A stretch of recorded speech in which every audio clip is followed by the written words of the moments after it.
이 WTO라는 세계보건기구에서 건강의 정의를 좀 더 구체화했습니다. 사람의 건강은 육체적으로 또 정신적으로 그리고 영적으로 건강하고 온전하고 평안한 상태를 말한다. 이것이 한 10여 년 전에 이 영적으로 건강하다는 것이 삽입이 되었습니다. 그래서 사람의 존재가 이 영혼과 육체가 있다는 것을 이 국제 단체에서도 인정을 하고 있습니다. 그러니까 사람의 건강은 육체적인 건강뿐만 아니라 이 정신적인 영적인 부분까지 온전한 상태가 돼야 바로 건강하다는 것이죠. 사람의 존재는 육신만 편하다고 해서 건강한 게 아닌 것입니다. 이 세계보건기구에서 2019년에 와서 이런 발표를 했습니다. 10대 건강을 위협하는 10대 요소가 있다. 첫 번째가 혹시 뭔지 아십니까? 첫 번째는 바로 우리가 늘 이 환경에서 겪고 있는 거 있죠. 대기오염입니다. 우리의 건강을 위협하는 제일 무서운 지금 요소가 대기오염과 기후변화다. 그리고 지구적인 유행성 독감, 또 약물의 내성을 가진 슈퍼박테리아 이런 것도 있는데 또 하나가 백신 기피도 그 중에 하나라는 겁니다. 우리가 독감 예방 접종이나 그 외에도 무슨 뇌염보기, 뇌염주사 이런 거를 학생들이 맞게 되는데 이런 이 정기적인 백신 이거를 주사 맞는 걸 기피하는 이것도 바로 인간의 생명을 위협하는 가장 무서운 것 중에 하나라고 이 WTO에서 말하고 있습니다. 그러니까 나라에서 우리나라처럼 이 건강제도, 건강보험제도가 잘 되는 나라는 때때로 이렇게 접종할 수 있도록 권고를 합니다. 그러면은 또 특히 어린아이 때는 그냥 맞는 것이 많죠. 그러니까 이런 거를 제때제때 맞아주는 것이 바로 인간의 건강을 잘 유지할 수 있는 중요한 요소라는 거죠. 그러니까 사람들이 주사 맞는 걸 싫어한다는 겁니다. 그러니까 이걸 인해서 큰 위기를 경험할 수 있다는 거죠. 그리고 9번째, 10번째는 댕기열과 인체 면역 결핍 바이러스. 이거는 우리가 잘 아는 에이즈라는 것을 우리가 알고 있죠. 그래서 우리가 감당할 수 없는 이런 질병이 점점점 창궐해지고 특히 이 대기 오염으로 인해서 우리가 많은 어려움을 당하고 있습니다. 그리고 그 비전염성 질병이라는 이 성인병 이런 걸로 인해서 우리가 많은 지금 생명의 위기를 겪고 있습니다. 이 전염병이 사람을 많이 죽게 하는 것 같지만 이 비전염성 병이 있죠. 이게 바로 당뇨, 심장병, 암. 이거는 다른 사람에게 쉽게 전이가 되는 그런 질병이 아닌데 이것이 인간의 생명을 위협하는 가장 무서운 요소 중에 하나다. 그것이 이번에 발표가 됐습니다. 자, 그 정도로 사람은 건강에 대해서 참 민감하고 또 현대 모든 사람들의 원하는 것은 무병장수가 아닌가 생각합니다. 병에 들지 않고 장수하면서 그렇게 육체적으로 건강한 삶을 원하지만 진짜 80년, 90년을 살아도 어쩌면은 지금은 장수 시대지만 육체적인 건강은 지금 보장이 됐지만 실제 우울하게 살고 영적으로 상당히 궁핍한 그런 삶을 사는 사람이 생각보다 많이 있습니다. 그러니까 우리가 오래 산다고 해서 행복한 게 아니고 짧게 산다고 해서 불행한 게 아닙니다. 짧건 오래 살건 중요한 것은 그 마음과 생각에 영적으로 어떤 상태로 살아가는가. 이것이 참 중요한 것인데 이런 것에 대한 우리가 준비를 잘 못하고 살아간다는 거죠. 그래서 점점점 늘어나는 약 중에 하나가 우울증 약이죠. 많은 사람들이 우울증 약을 옛날보다 상당히 많이 먹고 있다고 합니다. 그래서 오늘 본문에서 이 사도 바울의 에베소 성도들에게 이렇게 첫 번째 고면을 합니다. 14절을 보면 내가 하늘과 땅에 있는 각 족속에게 이름을 주신 아버지 앞에 무릎을 꿇고 비노니 무엇을 비냐? 지금 사도 바울의 기도인데 16절에 보니까 영광의 풍성함을 따라 그의 성령으로 말미암아 너희 속사람을 능력으로 강건하게 하시오며 속사람을 강건하게 하시기를 내가 첫 번째 너희에게 빈다. 그러니까 하나님께 너희를 위해서 내가 빈다는 거죠. 속사람이 강건하기를 원한다. 그러니까 너희가 겉으로 너희 어떤 먹고 마시고 너희가 육체적으로 건강할지 모르겠지만 너희들이 지금 내적으로, 그러니까 영적으로 너희의 영혼이 건강하지 못하기 때문에 너희가 영적으로 건강했으면 좋겠다. 너희는 왜 영적으로 건강하지 못하느냐? 너희가 영적으로 건강할 때, 강건할 때 바로 너희가 진짜 건강한 사람이다. 영적으로 너희가 진짜 하나님의 은혜를 머금은 사람이다. 사도 바울이 그렇게 말하고 있습니다. 영적으로 강건한 사람. 이것을 저는 이렇게 생각해 봅니다. 우리가 동물 중에 대부분 우리가 이 동물들을 사람들이 좋아하지만 싫어하는 동물들이 하나 있죠. 대부분의 사람들이 싫어하는 동물, 뱀입니다. 뱀 싫어요. 뱀이 갑자기 착취, 저도 뱀을 보면 별로 기분이 좋지 않아요. 근데 뱀을 보면 좋아하는 사람이 있습니다. 뱀이 나타났다면 뱀을 다 그냥 거침없이 손으로 잡는 사람이 있어요. 누구예요? 땅꾼이에요. 똑같은 뱀을 봐도 우리는 보통 사람들은 뱀을 보면 막 뱀이 물을까봐 또 뱀의 생김새가 되게 징그럽고 이게 잔인하다기보다 어쨌든 별로 안 귀엽게 생겼잖아요. 그러니까 이 뱀이 아니라 지렁이만 봐도 별로 이렇게 기분이 좋지 않은데 이 땅꾼은 웬만한 독사도 맨손으로 잡다시피 아주 뱀을 능수능란하게 다룬다. 땅꾼은 왜 뱀을 좋아할까요? 돈이 되니까. 뱀이 좋아서라기보다는 돈이 되고 또 뱀을 오래 다뤄봤기 때문에 뱀이 무섭지가 않아요. 그러니까 그 사람의 이 마음의 상태, 이걸 좀 더 깊게 보면 우리가 영적인 상태죠. 영적으로 우리가 건강하다면은 어떤 우리 외부 환경이 문제가 되지 않습니다. 에베소 이 교회 성도들도 지금 여러 가지 어떤 영적인 위기와 그 다음에 핍박에 지금 사로잡혀 있는 영적인 상황입니다. 그런데 이 사람들이 바로 하나님을 믿는 성도라 하지만 영적으로 건강하지 못하니까 마음이 흔들리는 거예요. 이단의 그 다음에 어떤 핍박 속에 여러 가지 어떤 경제적인 문제 때문에 점점점 영적으로 고갈되고 영적으로 황폐화된 삶을 살고 있는 겁니다. 그래서 사도 바울이 너희가 영적으로 너희 속사람이 강건하기를 원한다.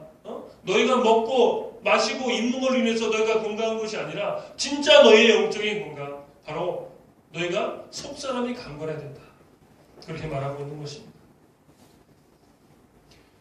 사람의 존재가 어떤 존재냐? 마태복음 10장 28절을 보면 몸은 죽여도 영혼은 능히 죽이지 못하는 자들을 두려워하지 말고, 그러니까 몸을 죽여도 영혼은 죽이지 못하는 사람을 두려워하지 말고 오직 몸과 영혼을 능히 지옥에 멸할 수 있는 일을 두려워하라. 성경에서는 분명히 몸과 영혼을 말하고 있습니다. 그러니까 너희가 이 땅을 살아갈 때 너희의 몸을 자극하고 너희의 몸을 힘들게 하는 어떤 그런 눈에 보이는 것에 너희가 두려워하지 말아라.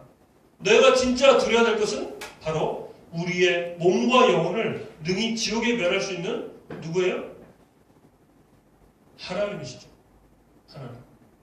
하나님이 우리의 몸과 영혼을 지옥에 멸하실 수 있습니다. 반대로 우리의 몸과 영혼을 천국으로 하나님이 구원하실 수 있습니다. 그러니까 우리가 하나님을 경외하고 하나님을 의식하고 하나님의 뜻에 우리가 순종하며 살아야 되는데 대부분의 사람들은 그렇지 못하다는 거죠. 시편 86편 4절에도 주여 내 영혼이 주를 우러러 보나이다. 주여 내 영혼을 기쁘게 하소서. 시편의 기자도 또 마태복음 그 10장에도 영혼에 대한 관심이 많습니다. 믿음의 사람은 바로 영혼에 대한 관심이 많습니다. 우리가 하나님을 믿는다 하면은 우리가 무엇을 먹고 무엇을 마시고 무엇을 입느냐, 이것도 참 중요한 문제지만 우리가 진정 관심을 가져야 될 것은 영적인 건강이라는 겁니다.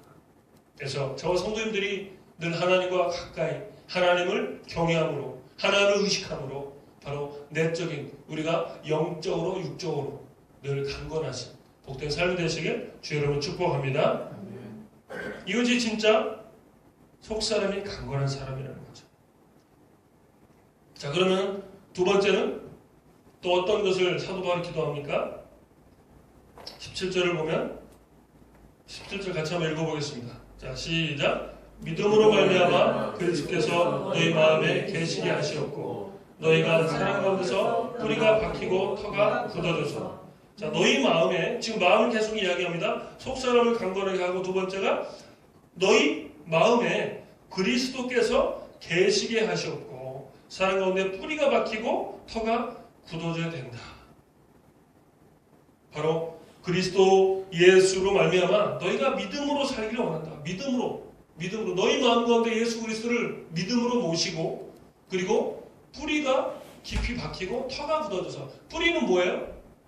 뿌리는 식물을 의미하잖아요. 식물, 이 앞에 있는 식물이 있는데 이 식물은 뿌리가 중요합니다. 뿌리가 건강할 때 그 줄기나 이 싹이 잘 나죠. 지금 봄인데 지금 이 겨울 동안 마치 죽어있는 나무처럼, 죽어있는 화초처럼 보이는 이 길거리에 있는 이런 화초나 나무들이 지금 아름답게 지금 조그맣게 이렇게 싹을 틔우고 꽃봉오리가 조금씩 올라오고 있는 것을 우리가 봅니다. 그죠? 그러니까 뿌리가 죽지 않으면 이것이 겉으로 볼 때는 나무가 죽어있는 것처럼 보이지만 때가 되면 이것이 다시 싹이 나고 꽃이 핍니다. 또 건물도 뭐가 중요하죠? 이 기초가 중요합니다. 오늘 본문에서 보니까 터가 굳어져서 이 터, 그러니까 뿌리, 이 기둥, 이 건물도 이 기둥 기초가 튼튼해야 건물이 올라가죠.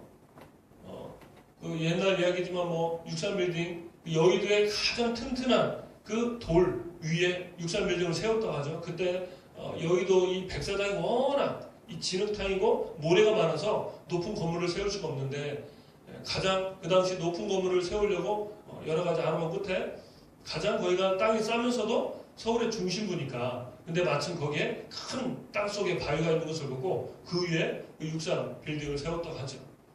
그러니까 모든 건물이 그렇습니다. 요새는 뭐 공법이 좋아서 뭐 진흙밭이든 모래밭이든 깊은 기둥을, 말뚝을 박아가지고 그 위로 건물을 세웁니다. 그러니까 우리의 믿음의 삶이 그렇다는 거예요.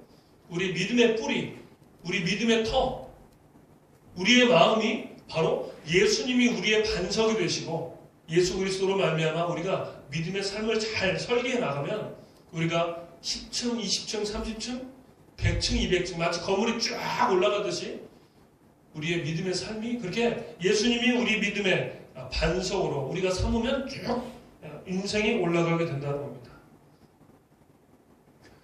바로 히브리서 11장 7절에 이런 인물을 소개하고 있습니다. 믿음으로 노아는 아직 보이지 않는 일에 경고하심을 받아 경외함으로 방주를 준비하여 그 집을 구원하였으니 이로 말미암아 세상을 정죄하고 믿음을 따르는 의의 상속자가 되었다. 자, 히브리서 11장 7절에 보면 노아라는 인물이 나오는데, 자, 노아는 보이지 않는 일에, 보이지 않는, 앞으로 일어날 일이지만 아직 보이지 않는 일에 하나님의 경고를 하나님의 말씀을 들었습니다.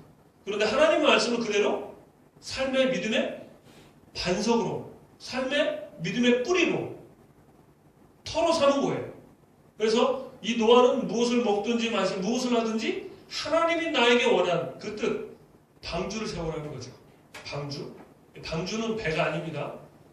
방주는 그 아크라고 하는데, 이 방주를 나중에 이것이 뭐로, 이 아크라는 단어가 어디로 가냐면 바로 언약궤로 가죠. 그러니까 언약궤도 아크라고 말을 쓰고, 그 다음에 노아의 방주도 아크라는 말을 씁니다.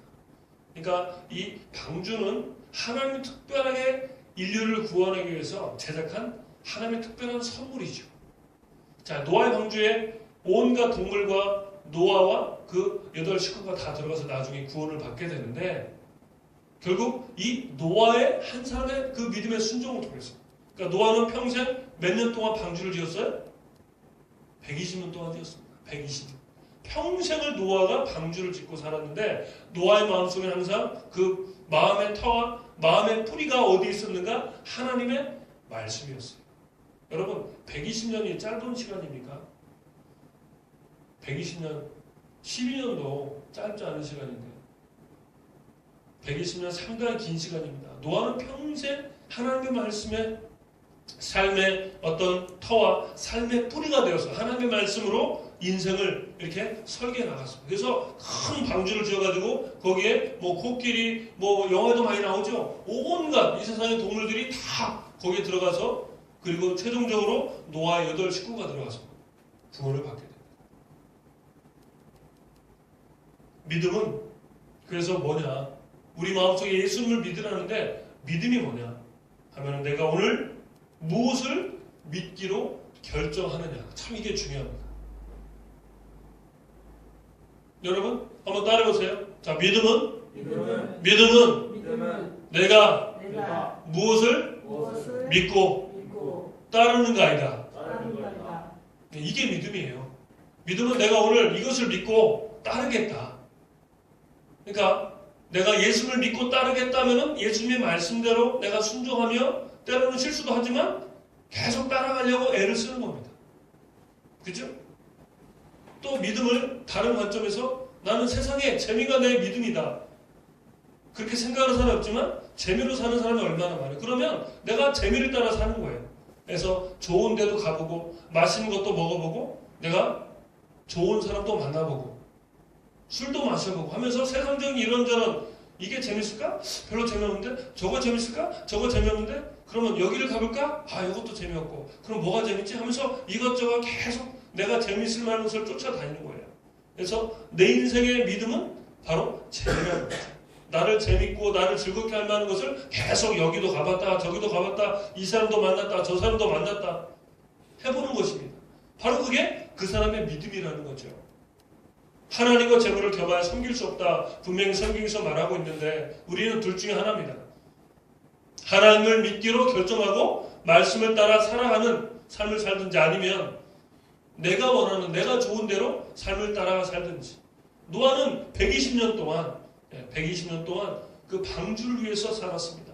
방주 짓는 게 어때요? 재밌었을까요? 절대 재밌지 않았습니다. 재미있는 삶은 아니었습니다.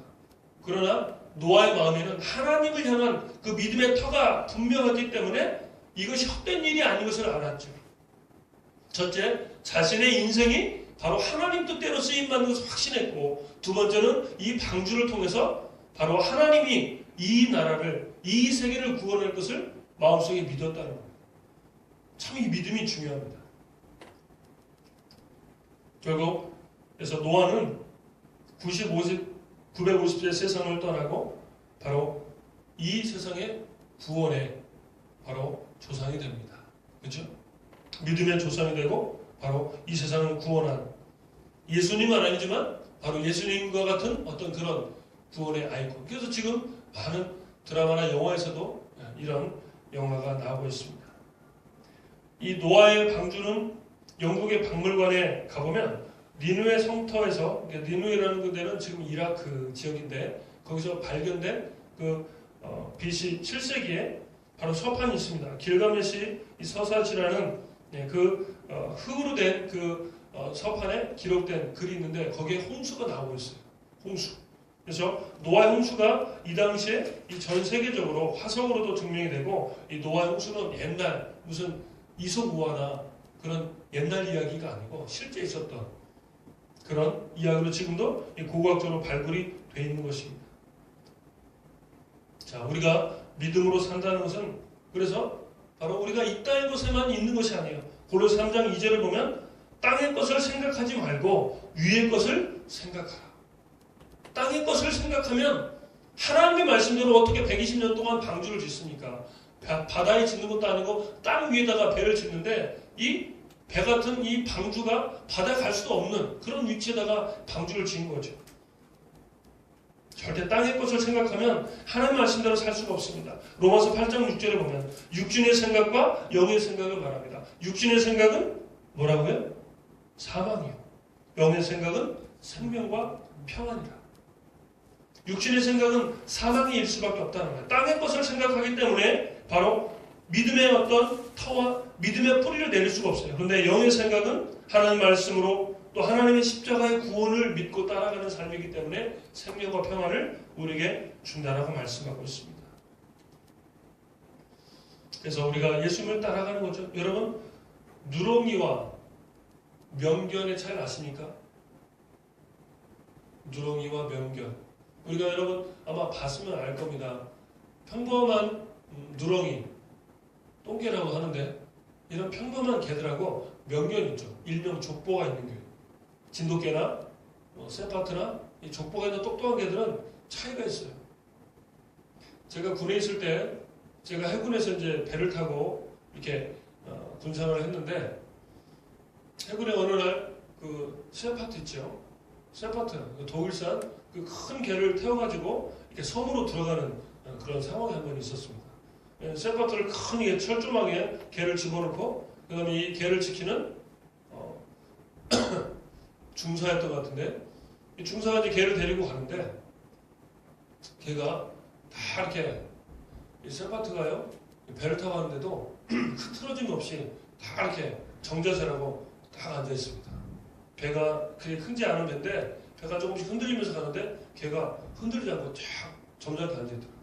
제가 그래서 걔가 어떤 상태인가 이렇게 궁금하잖아요. 제가 걔를 좋아하니까 걔를 가서 손을 살짝 이렇게 가까이 대봤어요. 그랬더니 걔가 이러더라고요. 그래서 이거 싸놨네. 생기도 좀 무섭게 생겼잖아요. 그래서 걔하고 이제 한 1시간 정도 이렇게 잠깐 만났지만 그래서 걔는 한번 먹을 거 한번 줘보고 원래 먹을 걸 주면 안 되는데 호기심에 제가 몰래 주방에서 이 오징어 뒷다리를 하나 갖고 왔습니다. 그래서 걔 그 철조망 사이에다가 살짝 넣어줘봤어요. 그랬더니 이 세파트가 먹을까요? 안 먹을까요? 안 먹어요.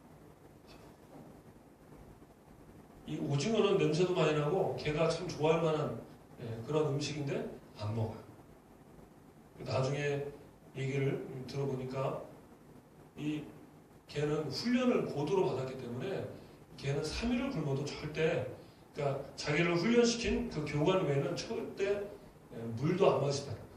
그 정도로 철저하게 훈련을 받아가지고 그러니까 걔가 대단하죠. 사람도 3일을 굶으면 다 물러본다 하는데 걔가 2, 3일은 굶어도 끄떡이 없다는 거예요. 참 걔가 대단하다. 명견 확실히 다르구나. 그러니까 사람이나 걔나 이 훈련 어디에서 어떤 훈련을 받는 것인가 그게 똥개가 되기도 하고 명견이 되기도 한다는 거죠. 하나님 말씀으로 사는 사람은 바로 우리가 평범한 인생이 아니고 하나님의 특별한 하나님의 택함 받은 백성이라는 겁니다. 왜? 하나님 말씀으로 우리가 훈련받고 훈련보다 더 중요한 것이 있습니다. 하나님의 우리가 사랑을 받았기 때문이죠. 나중에 그 교관이 얘기하더라고요. 우리가 이 세파트에게 특별히 훈련시켰죠. 근데 이 세파트 한 마리가 이게 비싼 거는 억 단위라고 하더라고요. 투자한 돈이 그만큼 많은 거예요. 근데 이 세파트가 왜 내 말을 잘 따르는가 얘기를 해보니까 항상 이 개하고 동고동락하는 거예요. 잠자는 것만 다르지 아침에 일어나면 저녁 자기 전까지 거의 이 개하고 같이 사는 거예요. 때로는 훈련 나가면 같이 자요. 그러니까 내가 열심히 훈련도 시키지만 이 개하고 함께하는 시간이 너무 많고 이 개의 필요를 내가 채워주고 하니까 그러니까 뭔가 이 개하고 사람하고 뭔가 통하는 게 있죠. 그죠? 그러니까 서로 신뢰가 있고 서로 나름 어떤 이 사랑의 관계라고 해야 되나? 그 신뢰가 분명히 있기 때문에 그걸로 인해서 개가 내가 시키는 대로 하고 절대 누가 줘도 먹지 않아요. 그죠? 군용 개가 누가 함부로 뭐 이상한 걸 줬다가 개가 먹고 죽을 수도 있잖아요. 그죠? 우리 사람, 하물며 우리 사람. 그죠? 하나님의 사랑을 받고 하나님 우리에는 구원받고 우리가 어쩌면 이 땅의 삶을 살아가는 것이 하나님 우리를 훈련시키는 어떤 이 땅의 삶일 수 있습니다. 그런데 하나님의 그런 훈련과 하나님의 사랑으로 우리가 주님의 어떤 것이라도 따를 수 없다면 과연 우리가 하나님의 사랑을 받은 사람입니까? 예수님의 사랑이 어떤 사랑입니까? 빌립보서 2장 6절 8절에 보면 그런 근본 하나님의 본체시나 하나님과 동등됨을 취할 것으로 여기지 않고 오히려 자기를 비워 종의 형체를 가지사 사람들과 같이 되셨고 또 자기를 낮추시고 죽기까지 복종하셨다는 겁니다. 그래서 십자가에 죽으셨다는 거죠. 하나님은 죽을 수 없는 신이신데 바로 사람의 모양을 입고 이 땅에 죽으러 오셨습니다. 종의 모양으로 오셨어요. 그죠? 그리고 죽기까지 복종하셨습니다. 죽음의 사랑. 요한복음 13장 1절에 사람들을 사랑하시되 끝까지 사랑하셨다. 끝까지. 예수님의 우리를 향한 사랑, 하나님의 우리를 향한 사랑은 끝까지 사랑하신 거예요. 끝까지. 조금 사랑하다 만 것이 아니고 우리를 조금 인내하다 만 것이 아니고 이 땅에 사람의 몸으로 하나님의 존재가 뭐예요? 하나님의 존재를 우리가 다 이해할 수는 없지만 분명한 것은 하나님은 시작도 끝도 없고 또 하나님은 뭐 죽고 다시 뭐 낫고 뭐 부활하고 이런 것이 없는 거예요. 하나님은 죽음이라는 거 없는 존재입니다. 그런데 사람의 몸을 입고 이 땅에 오셨어요. 왜? 우리의 죄를 위해서. 죽으셨고 또 부활하셨고 살이 찢기셨고 피를 흘리셨고 모든 고난과 순환을 당하신 바로 그분이 예수님이시다. 우리는 그 하나님의 사랑으로 우리가 하나님의 자녀가 된 사실을 잊지 말아야 될 줄 믿습니다. 하나님의 사랑으로 우리는 바로 영원한 천국의 백성이 된 줄 믿습니다. 바로 예수님의 십자가의 사랑. 우리는 그것을 빼놓고는 우리의 믿음을 말할 수도 없고 말해서도 안 됩니다. 하나님의 사랑 안에 거한다. 오늘 그리스도께서 너희 마음에 계시게 하셨고 우리 삶의 믿음의 뿌리가 되고 믿음의 터가 굳어져서 어떤 상황에서도 변치 않는 삶을 사시길 주의 이름으로 축복합니다. 마지막 한 가지는 19절 한번 보겠습니다. 19절 같이 한번 읽겠습니다. 시작. 그 너비와 길이와 높이와 깊이가 어떠함을 깨달아 하나님의 모든 충만하신 것으로 너에게 충만하게 하시기를 구하노라. 자, 하나님의 충만 속에 살라는 거죠. 하나님의 충만 속에. 하나님의 사랑에 잠기는 사람은 하나님의 충만 속에 사는 겁니다. 마태복음 5장 48절 보면 그러므로 하늘에 계신 너희 아버지의 온전하심과 같이 너희도 온전하라. 여러분 충만이 뭐예요? 충만. 온전하라 말합니다. 온전하다는 것은 바로 충만을 말합니다. 충만하다는 것은 도로 온전하다는 뜻이에요. 그러면 충만이 뭐냐? 충만 말 그대로 이 컵이 있잖아요. 이 컵으로 물을 부으면 꽉 찼다. 바로 이것이 충만을 말하죠. 그러니까 우리가 사람의 어떤 생각에도 이 채워야 될 것이 있어요. 그래서 사람이 무엇으로 충만해졌느냐. 그래서 우리가 어떤 생각으로도 충만해질 수가 있고 어떤 물질로도 충만해질 수가 있고 우리 성경에서 말하는 예수 그리스도의 사랑으로 충만해질 수가 있다는 겁니다. 그러니까 사람은 본래 뭐예요? 비인 존재예요. 겉으로는 어떤 몸과 겉으로는 어떤 이 모양이 있지만 사람은 원래 비어있는 존재입니다. 그러니까 뭔가로 채워져야 돼요. 성경에서는 바로 너희가 뭘로 채우라? 바로 하나님의 모든 충만함으로 채워. 이게 조금 모호한데 하나님의 모든 충만함이 뭡니까? 이것을 잘 알려주는 것이 누가복음 15장에 나오는 탕자 이야기입니다. 제가 사진 한번 준비했는데 한번 보여주실래요? 이 탕자는 탕자의 귀환이라는 이 사진이 앞에 있습니다. 이 탕자는 아버지와 두 형제가 같이 사는데 어느 날 이 두 번째 아들이 아버지에게 말합니다. 아버지, 저 이제는 독립하겠습니다. 그러니 재산의 절반을 주십시오.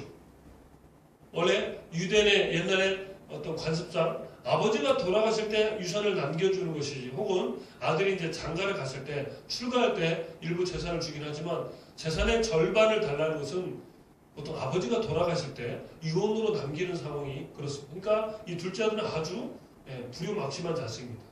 아버지의 재산의 절반을 달라고 한 것은 아버지가 어차피 죽을 때 돌아가서 저에게 줄 건데 미리 주십시오. 제가 한번 나가서 열심히 독립해서 살아보겠습니다. 근데 이 아버지는 아들이 어떤 아들인지 알아요. 착실하지 않습니다. 아주 불효막심할 뿐만 아니라 불성실한 아들입니다. 하나님을 따르는 것보다 바로 재미를 따르는 삶을 사는 아들인 것을 알아요. 그런데도 이 아들에게 줍니다. 왜냐면 깨달으라. 어차피 재산을 줘도 안 줘도 이 아들이 자신의 인생을 제대로 살지 못할 것을 아버지가 알았기 때문에 큰 대가를 치르고라도 이 아들을 깨닫게 하려고 재산의 절반을 줍니다. 이 아들은 재산을 받고 좋다고 밖으로 나가죠. 이야, 내가 이제 돈이 있어. 이야, 내가 이제 세상에 해보신 거 다 해봐야지. 하고서 그동안 해보지 못했던 뭐 여행도 다녀보고 돈이 있으니까 사람이 모이잖아요. 막 돈을 써가면서 뭐 술도 마셔보고 막 이 여자 저 여자도 만나보고 뭐 지금으로만 뭐 술뿐만 아니라 마약도 해보고 뭐 별걸 다 해봤을 겁니다. 사보고 싶은 것도 다 사보고. 근데 점점점 손에 수중에 돈이 떨어지니까 사람도 떠나가고 점점 먹을 것이 없어집니다. 마침 또 그 지역에 흉년이 왔어요. 흉년이 오니까 인심도 사나워서 얻어먹을 데도 없네. 결국 그래서 이방 땅에 가서 간신히 어떤 사람 집에 들어가서 이렇게 내가 아무 일이라도 할 테니까 나 좀 살려주십시오 했더니 그래 그러면 마침 우리가 돼지를 치는 사람이었는데 자네가 우리 돼지 좀 치게. 그래서 돼지를 칩니다. 근데 워낙 먹을 것이 없으니까 사람이 먹을 것이 없어요. 주인이 아주 인색한 사람이었어요. 그래서 너무 배가 고프니까 돼지가 먹는 그 쥐염 열매라는 것을 먹습니다. 그제서야 이 탕자가 반성을 하죠.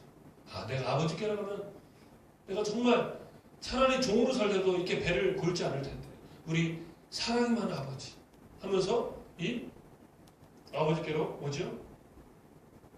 이 탕자의 교양에 이 손을 보면 여러 가지 특징이 있는데 이쪽 아버지와 그 둘째 탕자고 그 다음에 이쪽 서 있는 사람은 형입니다. 그리고 저 흐릿하게 뒤쪽에 있는 사람은 아마 어머니나 누이로 이렇게 추정을 하고 그 다음에 가운데 이렇게 검은 모자를 쓰고 있는 사람은 아마 집의 집사, 종이죠. 그런 사람으로 이렇게 우리가 알려져 있습니다. 여기서 가장 중요한 것은 저 아버지의 손이죠. 저 아버지의 손, 아버지의 손을 가만히 보면 한쪽 손은 손이 크고 험하고 한쪽 손은 되게 가늘고 부드러운 손입니다. 그래서 저 아버지는 하나님을 말하는 거예요. 그래서 하나님의 우리를 향한 사랑이 바로 저 굵은 손처럼 때로는 이렇게 되게 무섭고 하나님이 때로는 혼내시고 우리를 시험하는 그러나 저 부드러운 손을 보면 가늘고 부드러운 손, 오른손이죠. 하나님은 어머니와 같은 부드럽고 우리를 인내하고 우리의 죄를 참고 용서하는 그래서 하나님의 공의의 손과 사랑의 손을 이렇게 여기서 묘사하고 있습니다. 이 탕자가 얼마나 참 인생이 불쌍한지 신발도 저렇게 막 다 떨어져가지고 한쪽은 완전히 뭐 슬리퍼처럼 돼버렸고 그렇죠? 옷도 많이 헤어졌고 머리도 얼마나 먹질 못해 영양실조 걸렸는지 머리털이 다 빠져있는 상태. 그런데 이 허리춤에 차고 있는 칼을 보면 저 칼을 통해서 이 탕자가 바로 하나님의 백성인 것을 그러니까 이 아버지의 아들인 것을 그걸로 상징적으로 보여주고 있습니다. 아마 저 칼은 이 아들이 멀리서 이렇게 이제는 아버지 집으로 옵니다. 내가 더 이상 아들과 친하지 않고 나는 차라리 종으로 살겠다. 그래도 내가 아버지 밑에 있으면 내가 굶진 않겠다. 해서 아버지 집으로 오는데 아버지가 막 뛰어나가서 버섯발로 뛰어나가서 그 발에 신을 신겨주고 그 다음에 손에 가락지를 끼워주고 제일 좋은 옷을 나중에 입혀주면서 바로 우리 죽었던 아들이 돌아왔구나. 우리 사랑하는 아들이 돌아왔구나 하면서 동네 잔치를 벌이게 됩니다. 결국 이 아버지는 하나님은 절대 우리를 잊지 않은 거죠. 하나님의 충만 속에 살라고 하나님이 우리에게 말씀하시는 건데 요한복음 3장 16절에 하나님의 사랑을 이렇게 말합니다. 하나님의 세상을 이처럼 사랑하사 독생자를 주셨으니 이는 누구든지 저를 믿는 자는 멸망치 않고 영생을 얻게 하라 하십니다.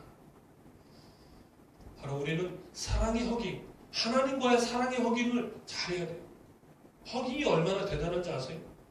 사람과 사람도 이 가슴과 가슴이 맞닿는 허깅을 하면 참 기분이 좋아집니다. 하나님과의 허깅, 이것이 진짜 사람의 인생을 바꿉니다. 하나님을 우리가 품게 되면 하나님이 우리를 품으시고 하나님이 우리를 품음으로 하나님의 은혜에 충만한 삶을 우리가 살게 됩니다. 여러분 그 허깅의 기적이라고 혹시 들어보셨나요? 보신 분도 있을 텐데 우리 마지막으로 하나님과 허깅이 얼마나 놀라운 역사가 일어나는지 한번 영상 잠깐 한번 보고 설교를 마무리하겠습니다. 카이리와 브리엘의 포옹입니다.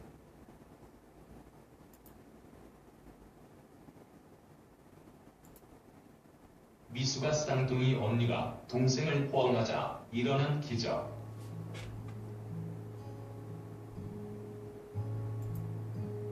22년 전 태어난 쌍둥이 카이리와 브리엘은 임신 28주 만에 태어난 미수가였다.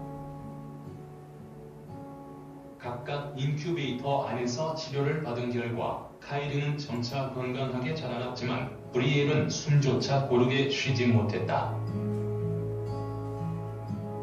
브리엘 브리엘의 상태가 점점 악화되어 심각한 상황에 다다르자 간호사는 유럽에서 우연히 들은 적이 있던 아기 스킨십법을 떠올리고 카이리를 브리엘의 인큐베이터에 넣어보았다. 그러자 놀랍게도 카이리는 팔을 뻗어 브리엘을 감싸 안았고 브리엘이 울음을 그치기 시작했다. 이후 심장 박동과 혈액산소 포화도도 정상 수치로 돌아왔으며 건강을 되찾아 체중도 조금씩 늘어갔다. 카이리와 함께 하며 브리엘은 안정을 되찾았고 이 기적 같은 장면을 목격한 사람들은 모두 놀라고 말았다. 당시 미연이 병원에 있던 매사추세츠주 지방신문 워체스터 텔레그램&드 가제트의 카메라맨 크리스 크리스토는 이 감동의 순간을 카메라에 담았고 순식간에 널리 퍼져나갔다. 쌍둥이들의 부모인 하이디 잭슨과 홀 잭슨은 전 세계 언론에 관심이 쏟아져 전화번호를 바꿔야 할 정도였다. 카이리와 리엘은 미숙아로 태어났던 과거는 상상도 하지 못할 정도로 건강하게 자랐다.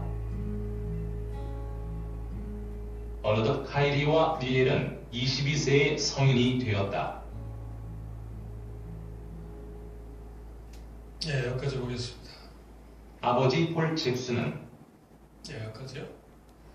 실제 있었던 이 기사가 많이 이렇게 널리 알려져서 지금 22세 성인이 됐는데 사람도 서로 이렇게 허깅, 쌍둥이 아이가 한쪽 아이가 죽어가고 있는데 거의 죽음 직전에 이렇게 같은 인큐베이터에 넣었더니 죽어가는 아이가 다시 심장박동이 살아나면서 기적같이 회복이 되었다는 이야기죠. 그러니까 사람도 이 허깅과 사람의 어떤 스킨십, 이것이 사람을 살리게 하는 참 놀라운 기적의 능력이 있다는 거죠. 진짜 능력은 우리가 하나님과의 영적인 허깅, 하나님 안에 있을 때, 오늘 본문에서처럼 바로 하늘에 계신 너희 아버지의 온전하신 같이 너희도 온전하라. 오늘 이 하나님의 모든 역사하시는 능력대로 하나님께서 우리에게 지식이 넘치시는 그리스도의 사랑을 알아 하나님의 모든 충만하신 것으로 너에게 충만하시기를 구한다. 이 사도 바울의 이 기도, 오늘 이 말씀대로 하나님의 사랑 안에 우리가 깊이 젖어서 하나님의 사랑에 충만해서, 그래서 하나님의 사랑처럼 우리가 정말 하나님의 사랑으로 이 땅을 이겨내는 하나님의 능력으로 이렇게 이 땅에 승리하는, 그래서 하나님의 온전하신 같이 우리도 온전하여 진짜 영혼을 살리고 사람을 살리는 일에 우리가 귀하게 쓰임받는 복된 삶이 되시길 주의 이름으로 축복합니다.